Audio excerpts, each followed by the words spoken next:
dan. Lepo pozdravljeni na naši današnji novinarski konferenci.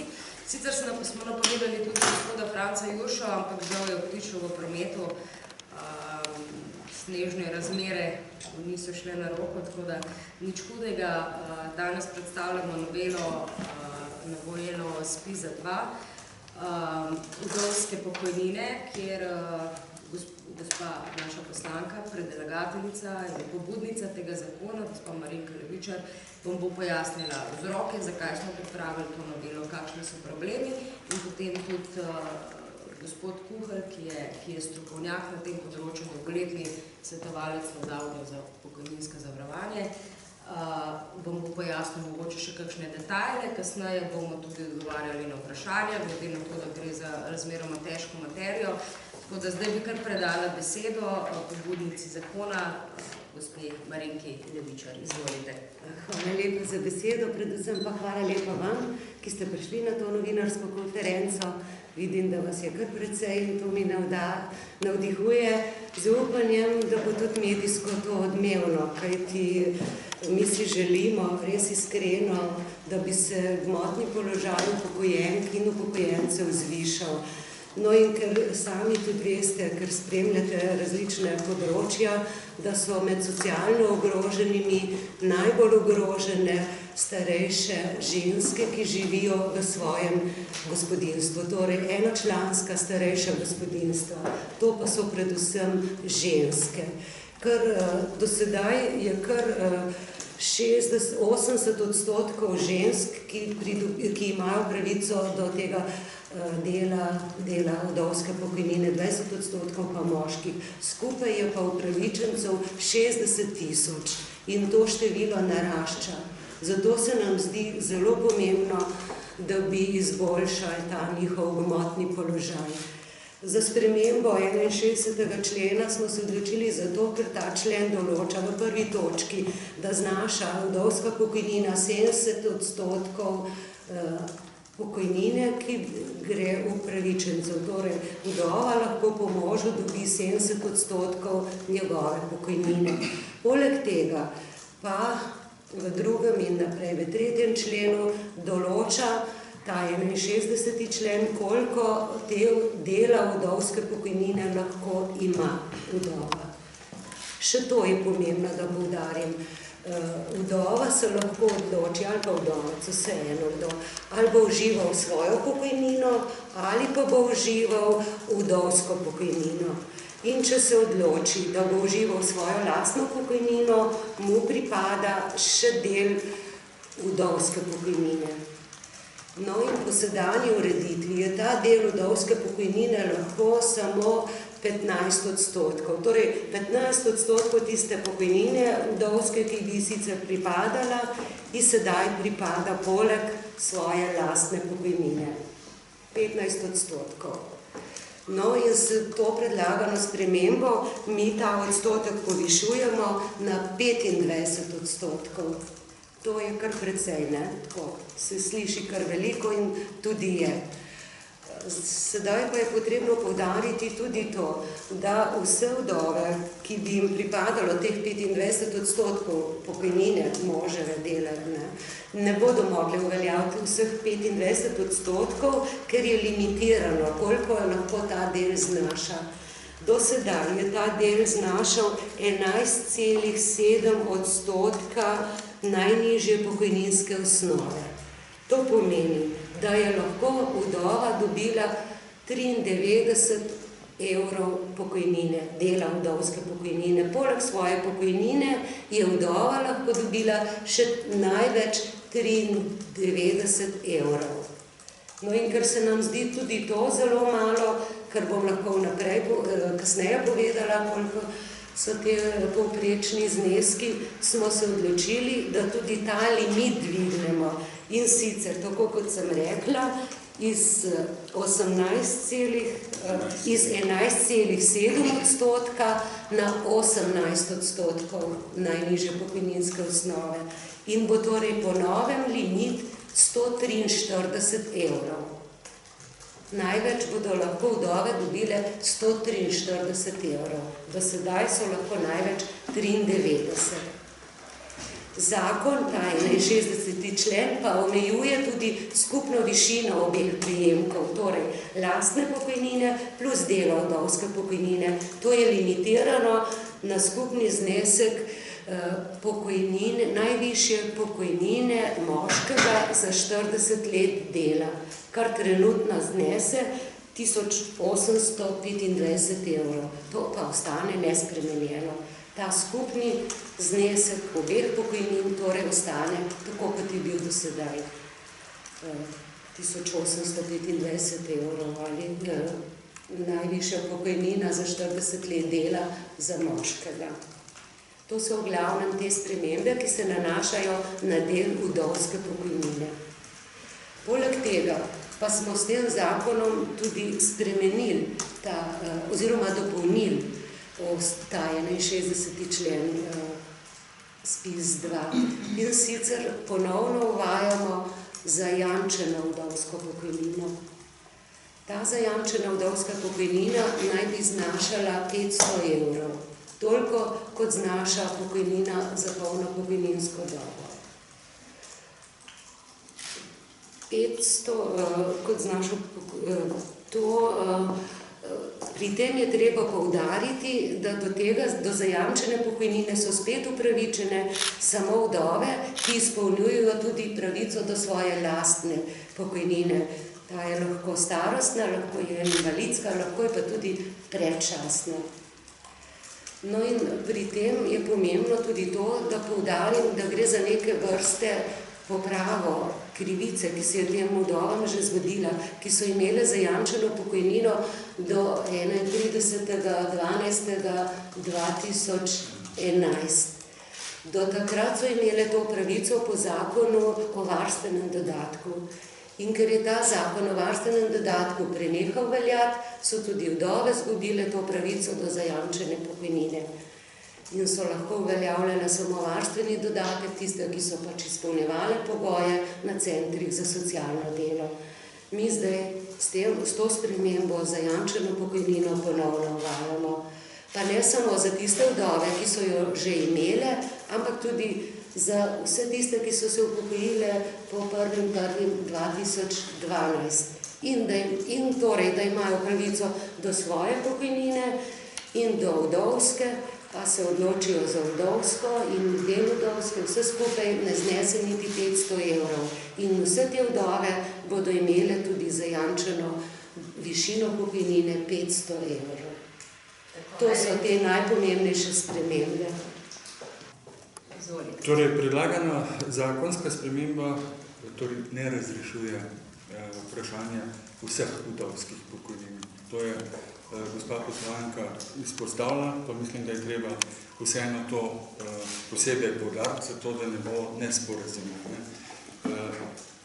Gre pravzaprav za korekcije, ki se nanašajo na tiste vdove in vdovce, torej tudi vdovci so v igri, samo manjšini so, ki izpolnjujejo pogoje za pridobitev dveh pravic, torej bodi si svoje lastne pokojnine, ta je lahko starostna, invalidska in od 1.1.2013 naprej tudi predčasna pokojnina, poleg tega pa izpolnjujejo seveda tudi pogoje za vdovsko pokojnino.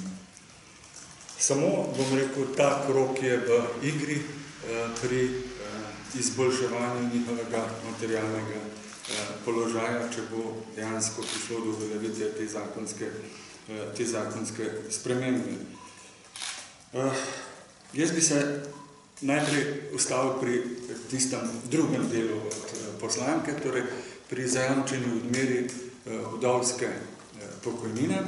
Gre pravzaprav za to, da je ureditev do konca leta 2012 veljavna jamčila vdovi ali vdovcu odmero pokojnine v višini najnižje pokojnine za polno pokojninsko dobo, odmerjene od najnižje pokojninske osnove. Ta pravica pa je torej po prenehanju veljavnosti zakona o varstvenem dodatku ugasnila. In imamo torej eno skupino vdov in vdovcev, ki so pridobili do 31.12. to pravico. Kasneje te pravice ni bilo več. No, in s to spremembo želimo vzpostaviti v bistvu enakopraven položaj med vsemi tovrstnimi upravičenci in jim zagotoviti ne le pokojnino v višini 460 evrov, kolikor ta trenutek znaša ta zajamčena odmerna pokojnina, ampak v višini 500 evrov, kar seveda ustreza znesku, ki naj bi torej zagotavljal upravičencu materialno in socialno varnost, ne da bi mu bilo potrebno uveljavljati pravico do varstvenega dodatka. Se pravi, to bi bila prva ta, bom rekel, sprememba, ki vpliva na ugodnejši, boljši materialni položaj vdov in vdovcev. Druga pa zadeva seveda priznanje tega dela vdovske pokojnine. Ta pa omogoča, da vdova ali vdovec zopet s pravico do svoje lastne starostne pokojnine, invalidske pokojnine, predčasne pokojnine, lahko, če je to zanj ugodnejše od odmere v višini 500 evrov, uveljavlja tudi pravico do dela vdovske pokojnine. Podrobnosti mislim, da je gospa poslanka predstavila, za kakšno povečanje gre. V bistvu na ta način pravzaprav vdovam, ki so v večini med upravičenci po eni strani do odmere pokojnine, do zajamčene odmere pokojnine, na drugi strani do dela vdovske pokojnine, da pravzaprav na nek način izboljšamo materialni položaj. Glede na to, da vse raziskave, ki so bile v zadnjem času torej upravljene, kaže na to, da pač samske ženske upravičenke do pokojnin so pravzaprav med najbolj ogroženimi prejemniki pokojnin.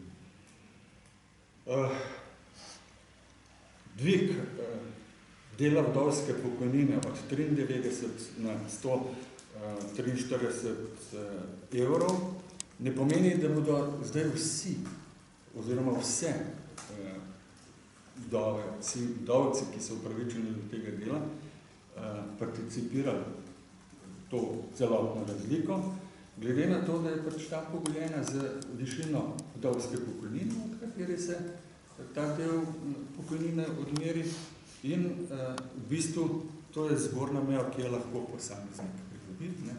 V povprečju bo pa to seveda manj, glede na to, da pri obstoječi ureditvi, ko znaša ta zgornja meja dela vdovske pokojnine 93 evrov, znaša povprečni del vdovske pokojnine 64 evrov. To kot, bom rekel, ilustracijo. Dvig sam pa pomeni dvig za 53%. Del tega se bo nesporno torej prelil v višji prejemek tovrstnih upravičencev. Najlepša hvala. Bi bilo kakšno vprašanje? Mogoče bolj politično, se pravi, kdaj boste to vložili, če še niste, ali ste, koliko imate podpisanih poslancev in če računate, da bo dejansko šlo, po kakšnem postopku bo to šlo, če bo šlo v tem mandatu pravzaprav? Hvala lepa za vprašanje. Mi smo prosili za podpis vse poslanske skupine, tako opozicijske in tudi koalicijske, seveda. Najprej vse skupaj smo prosili za podpise, vendar nismo bili deležni nobene podpore, tako da samostojno Desus, celotna poslanska skupina Desus, vlaga predlog tega zakona. Res je pa čas tak, da se malo bojimo, da ne bo v tem mandatu šlo čez vso proceduro, ker gre pač po rednem postopku.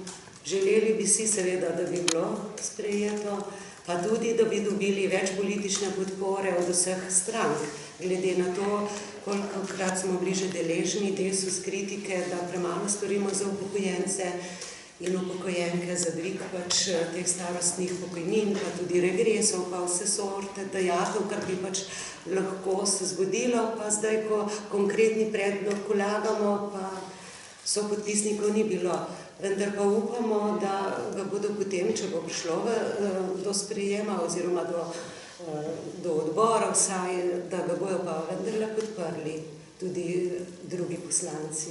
Mogoče niso zato, a so vam kakšen feedback vsaj dali, ker menijo, da gre za predvolilno gesto in vedo, da ne bo šlo skozi? Ne, nismo dobili nobenega takega feedbacka, dobili smo feedback samo od Nove Slovenije, od NSI, da so zakon natančno pregledali, da so podpisane dajo, vsekakor ga pa podpirajo rešitve.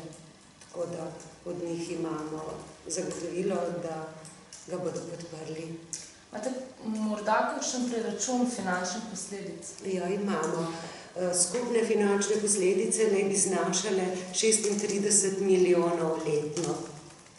Od tega 30 milijonov za dvig dela vdovske pokojnine in 6 milijonov za zajamčeno pokojnino, za dvig zneska zajamčene pokojnine na 500 evrov.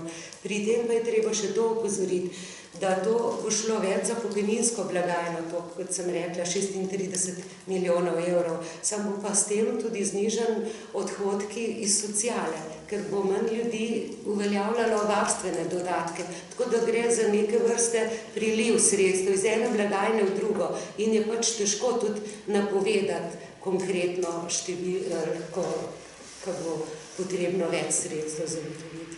Se upravičujem, ker je res zakomplicirana materija, mi rabimo tudi malo strniti. Lahko v 2 stavkih ključne 3 po alinejah naštejete te spremembe? No, lahko, seveda. Prosim. Dvig dela vdovske pokojnine, to je prva. Zdaj ne vem, če ne še enkrat to številko. Iz 15 na 25 odstotkov vdovske pokojnine, potem zvišanje limita, to je te najnižje pokojninske osnove, do katere je upravičeno, iz 11,7 na 18 odstotka in zajamčena pokojnina za vdove, ki imajo poleg svoje pokojnine tudi pravico do vdovske, da imajo pravico do 2 pokojnin in da je potem vdovska pokojnina 500 evrov.